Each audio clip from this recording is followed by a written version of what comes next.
Subscribe to our channel for more gripping corporate stories and behind-the-scenes drama. I sat at the polished mahogany table, the clink of wine glasses echoing in the upscale restaurant. My boss, Richard, was in his element, charming the clients with his booming laugh and tailored suit. I'd spent weeks preparing the pitch, analyzing data, and crafting the perfect proposal. My name was on every slide, every document, every email sent to secure this meeting. Yet, as the waiter poured another round of Bordeaux, Richard leaned back and gestured toward me with a dismissive wave. "She's just the assistant," he said, his voice dripping with condescension. The clients nodded, barely glancing my way, their focus on him. My stomach churned, but I forced a smile, gripping my pen under the table.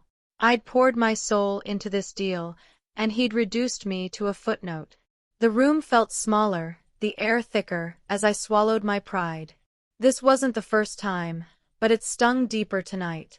I knew the truth. This deal was mine. The clients, a trio from a major tech firm, were tough to impress, their questions sharp and unrelenting. I'd anticipated every angle, spending late nights cross-referencing their financials and market trends.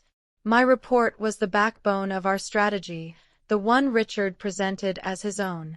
He stood at the head of the table, gesturing grandly, while I sat quietly, passing him notes when he stumbled. "She's just the assistant," he'd said, and the words echoed in my mind like a bad song.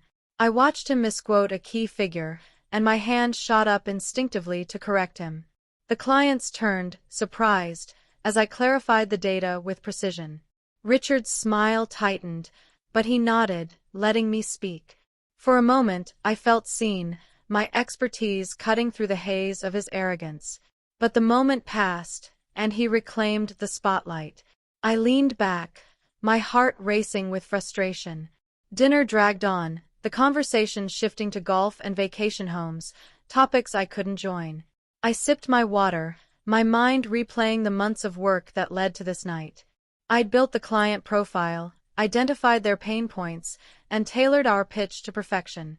Richard had skimmed my work, adding his flair, but the substance was mine. "She's just the assistant" stung because it erased my contribution, my late nights, my sacrifices. The clients laughed at his jokes, oblivious to the truth. I glanced at the contract on the table, my name listed as the lead contact. It was a small victory, a technicality, but it grounded me. I wasn't invisible. Not on paper. As dessert arrived, I caught a client's eye, and he asked me a direct question about the timeline. I answered flawlessly, and for a second, the table was mine. Richard's charm was relentless, but I saw the cracks in his facade as the night wore on. He fumbled a question about scalability, and I stepped in, my voice steady, my facts airtight. The clients leaned in, their interest piqued, and I felt a surge of confidence. I wasn't just the assistant, I was the one who made this deal possible. My research, my strategy, my sleepless nights. Richard shot me a glance, half grateful, half annoyed, but I didn't care. The clients were listening to me now, their questions directed my way.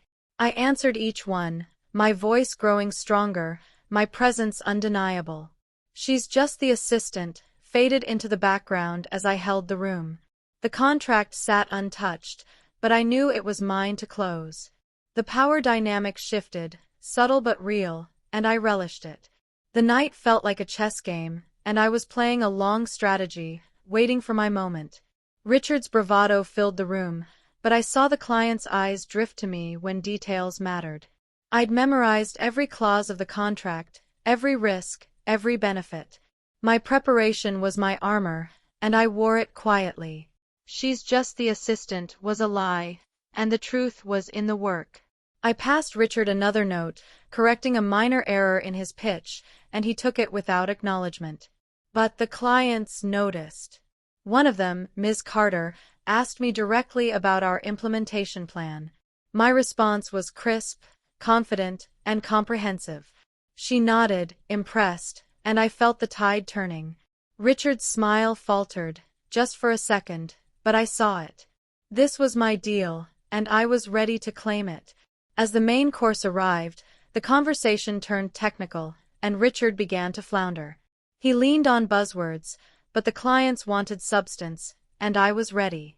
I spoke up, detailing our software integration with precision, my voice cutting through the chatter. The clients listened, their skepticism fading, replaced by nods of approval. "She's just the assistant," felt like a distant memory as I held their attention. Richard tried to interject, but his words lacked weight, and the client's focus stayed on me. I could feel the shift, the moment when the room recognized my expertise. My name was on the contract, and now it was on their minds. I wasn't just support, I was the closer. The deal was mine, and I was determined to make it official. The clients began directing their questions to me, bypassing Richard entirely, and I thrived. Each answer I gave was a brick in the foundation of this deal, my deal. I'd spent months researching their needs, anticipating their concerns, and it showed. Richard's dismissive comment echoed faintly, but it no longer mattered. The client saw me, not as an assistant, but as the expert in the room. Ms. Carter pulled out the contract, her pen hovering over the signature line. My name was there, bold and undeniable, as the lead contact. I caught Richard's eye, and for the first time, he looked uneasy. I didn't gloat. I didn't need to. The truth was in the work, in the results. This was my moment, and I was ready to seize it. The dessert plates were cleared, and the clients leaned back, satisfied but still deliberating. I sensed their hesitation, a final hurdle before the signatures. I took a breath and launched into a concise summary of our value proposition, tying it directly to their goals. My words were deliberate, my confidence unshakable, built on months of preparation. Richard tried to add a comment, but it fell flat, overshadowed by my clarity. The clients exchanged glances, then nodded, and Ms. Carter picked up her pen. "She's just the assistant," was a forgotten phrase as the contract slid toward me. My name was on it, and now their trust was, too. I'd earned this, and no one could take it away. The deal was mine to close, and I was ready. Ms. Carter signed the contract, her pen moving swiftly across the page, my name glaring in bold. The other clients followed, their signatures sealing the deal I'd built from the ground up. Richard clapped, his smile wide but hollow, as if he could claim the victory. I let him have his moment, knowing the truth was in the paperwork. "She's just the assistant," had been his attempt to diminish me, but it only fueled my resolve. The clients shook my hand, their gratitude directed at me, not him. I felt a quiet triumph, a vindication of every late night, every overlooked effort. The deal was closed under my name, and that was all that mattered. I'd proven my worth, not just to them, but to myself. As we left the restaurant, the clients lingered to thank me, their words warm and genuine.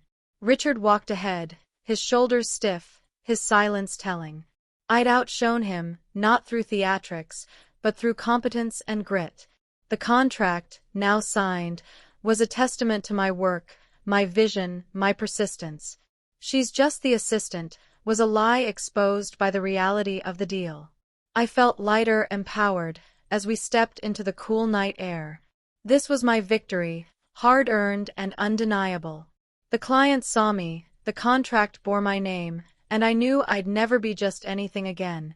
I was the one who closed the deal, and that truth would carry me forward.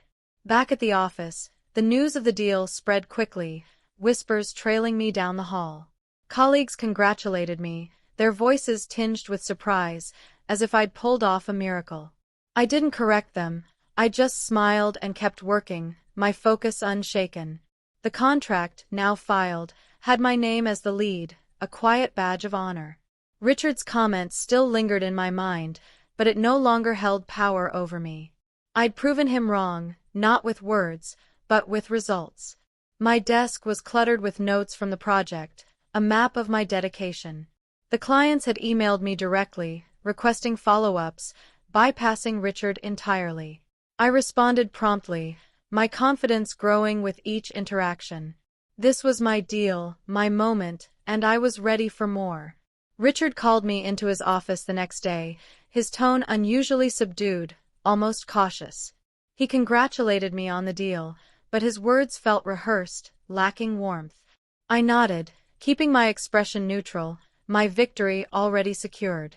He mentioned team effort, but we both knew the truth. My research, my strategy, my answers had closed the deal. "She's just the assistant," was a misstep he couldn't retract. I left his office with my head high, knowing my worth wasn't tied to his approval. The client's trust was mine, earned through months of unseen work. I was already planning the next steps, my mind buzzing with ideas. This deal was just the beginning, a stepping stone to bigger things. The office dynamic shifted subtly in the days that followed, my presence carrying new weight. Colleagues asked for my input, their respect no longer veiled by assumptions. I'd always been capable, but now they saw it, and it felt good. The contract, with my name as lead, was a tangible reminder of my impact. Richard's dismissal had been a catalyst, pushing me to assert myself more boldly. I started speaking up in meetings, my ideas met with nods instead of skepticism. "She's just the assistant" was a fading echo, drowned out by my growing influence. The client sent a thank you note, addressed to me, praising my expertise. I pinned it to my board, a small act of defiance. This was my story now, and I was writing it. I began mentoring a new intern, sharing the strategies that had carried me through the deal. Watching her take notes, I saw myself a year ago, eager but underestimated. I vowed to never let her feel like just anything, to give her the credit she deserved. My role was evolving, no longer confined to the margins of someone else's spotlight. The contract's success had opened doors, with senior management taking notice. They invited me to present at the next board meeting, a chance to showcase my skills. Richard's comment had been a spark, igniting my drive to prove myself. I prepared meticulously, my confidence rooted in experience. "She's just the assistant" was a lie I'd buried, replaced by the truth of my competence. The board meeting was a turning point, my presentation sharp and well received. I stood at the front, slides bearing my name, my voice steady as I outlined our success. The room was filled with executives, their attention fixed on me, not Richard. He sat in the corner, his smile tight, his role diminished. I didn't gloat. I didn't need to. The contract's success spoke for itself, my name tied to its triumph. "She's just the assistant" was a distant memory, irrelevant in the face of my achievements. The board's questions were tough, but I answered with ease, my preparation airtight. They nodded, impressed, and I felt a surge of pride. This was my stage, and I owned it. After the meeting, a senior VP pulled me aside, offering praise and hinting at a promotion. The words "rising star" hung in the air, a validation of everything I'd worked for. I thanked her, my mind already racing toward the next opportunity. The contract had been my proving ground, but it was just the start. Richard's dismissal had lit a fire in me, one that burned brighter with each success. I was no longer invisible, no longer just anything. My colleagues saw it, the client saw it, and now the executives did too. I returned to my desk, the thank you note from the clients still pinned to my board. It was a reminder of my worth, a talisman against doubt. I was ready for whatever came next. The clients requested a follow-up meeting, and this time I was the lead, no question. Richard was there, but his role was secondary, his input minimal. I ran the meeting with confidence, my preparation as thorough as ever. The clients trusted me, their questions directed my way, their respect earned. "She's just the assistant" was a phrase no one would dare utter now. The contract's success had shifted the narrative, and I was at its center. I outlined next steps, my vision clear, my authority unchallenged. Richard nodded along, his silence a concession. I didn't need his validation anymore. I had my own. The meeting ended with handshakes and promises of future collaboration. This was my deal, my legacy, and I was building it. Back at my desk, I started drafting a proposal for a new client, my ambition unbridled. The success of the last deal had given me a platform, and I was determined to use it. I worked late, but it didn't feel like a burden. It felt like purpose. My name was becoming known, not just in the office, but in the industry. "She's just the assistant" was a ghost, powerless against my momentum. Colleagues stopped by to ask for advice, their respect a quiet victory. I shared my insights freely, knowing my success didn't diminish others. The contract's signatures were a milestone, but I was already looking ahead. I wanted more deals, more impact, more recognition. And I knew I could achieve it. Richard's attitude shifted as my star rose, his condescension replaced by wariness. He stopped dismissing me in meetings, his tone more cautious, almost respectful. I didn't trust it, but I didn't need to. My work spoke for itself, and the client's trust was mine alone. The contract, with my name as lead, was a shield against his old tactics. I focused on my next project, my drive fueled by the memory of his words. "She's just the assistant" had been a challenge, one I'd met and surpassed. I was invited to a strategy session with senior leadership, a rare honor for someone at my level. I prepared relentlessly, determined to prove I belonged. This was my path, and I was carving it with every step. The strategy session was intense, a room full of sharp minds and high stakes. I held my own, my ideas sparking discussion, my confidence unshaken. The executives listened, their questions pointed but respectful. I was no longer the assistant in their eyes. I was a player. The contract's success had opened this door, and I walked through it without hesitation. Richard was there, but his presence was peripheral, his input overshadowed. "She's just the assistant" was a lie that no one believed anymore. I left the session energized, my mind buzzing with possibilities. The client's trust, the board's respect, the executive's attention, it was all mine. I was building something bigger, and no one could stop me. The new client proposal was a hit, my name once again at the forefront of the pitch. I led the presentation, my voice steady, my vision clear. The clients were engaged, their questions sharp but manageable, thanks to my preparation. I'd learned from the last deal, refining my approach, anticipating every angle. Richard sat in the background, his role reduced to a formality. "She's just the assistant" was a memory I barely acknowledged now. My colleagues watched me with a mix of admiration and envy, but I didn't care. I was focused on the work, on the results, on the future. The clients requested a follow-up, addressing me directly. My name was becoming a brand, one built on competence and grit. The office was abuzz with talk of my rise, my name mentioned in the same breath as senior leaders. I didn't let it go to my head. I stayed focused, my work ethic unrelenting. The contract's success had been a catalyst, but it was my persistence that kept me moving forward. I mentored more juniors, sharing the lessons I'd learned, empowering them to shine. "She's just the assistant" was a phrase that belonged to another era, one I'd left behind. The client sent another thank you note, this one praising my leadership. I pinned it next to the first, a growing collection of my triumphs. I was no longer in anyone's shadow, I was the light. And I was just getting started. A promotion offer came, formalizing what I'd already earned in practice. The title was nice, but the authority mattered more. I'd proven myself, not just to the clients or the executives, but to myself. Richard's comment had been a spark, but I was the fire, burning brighter with each challenge. "She's just the assistant" was a lie I dismantled, piece by piece, with every late night, every perfect pitch. My new role gave me a team to lead, and I embraced it. I set clear goals, inspired by my own journey, determined to lift others as I rose. The contract's signatures were a milestone, but this was my legacy.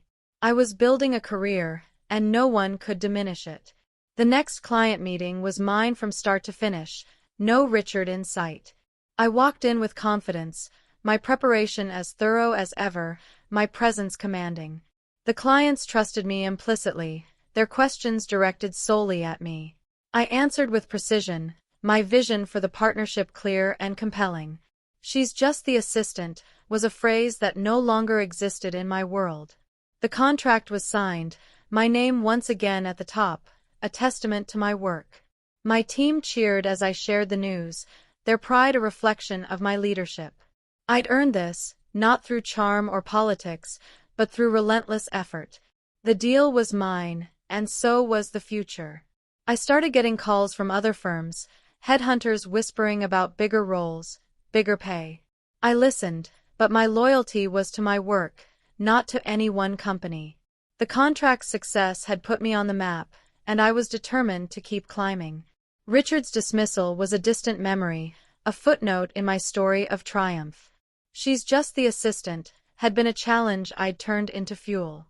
I was invited to speak at an industry conference, my name on the program as a rising star. I prepared my talk with care, weaving in lessons from the deal. My journey was one of resilience, of proving my worth against the odds. I was ready to share it, to inspire others. The conference was electric. My speech met with applause and follow-up questions. I spoke about the deal, about the work behind it, about overcoming being underestimated. "She's just the assistant" was a line I used to illustrate my point, drawing laughs and nods from the crowd. They saw me not as an assistant, but as a leader, a force. The contract's success was my foundation, but my story was bigger now. I networked with industry leaders, my confidence unshaken, my reputation growing. The clients from the deal were there, and they sought me out, praising my work. I thanked them, knowing their trust had been a turning point. This was my moment, and I was living it fully. Back at the office, I was tasked with leading a high-stakes project, a chance to prove myself again. I dove in, my team behind me, my vision clear. The lessons from the contract guided me, my preparation as rigorous as ever. Richard was no longer a factor, his influence fading as mine grew. "She's just the assistant" was a phrase that no one associated with me anymore. My team respected me, the clients trusted me, and the executives relied on me. I was building something lasting, a career defined by impact. The contract's signatures were a starting point, but I was aiming higher. Every step was deliberate, every success earned. I was unstoppable. The new project was a success, my leadership praised in boardrooms and emails alike. I'd taken the lessons from the contract and applied them, refining my approach, strengthening my team. "She's just the assistant" was a ghost, irrelevant in the face of my achievements. I was invited to join a strategic task force, a role reserved for the company's best. I accepted, knowing I belonged there, my place earned through hard work. The clients from the original deal became repeat partners, their trust in me unwavering. My name was synonymous with results, a brand built on competence. I looked at the thank you notes on my board, a reminder of my journey. This was my story, and I was writing it. Don't miss out on more stories of triumph and ambition. Subscribe to our channel now.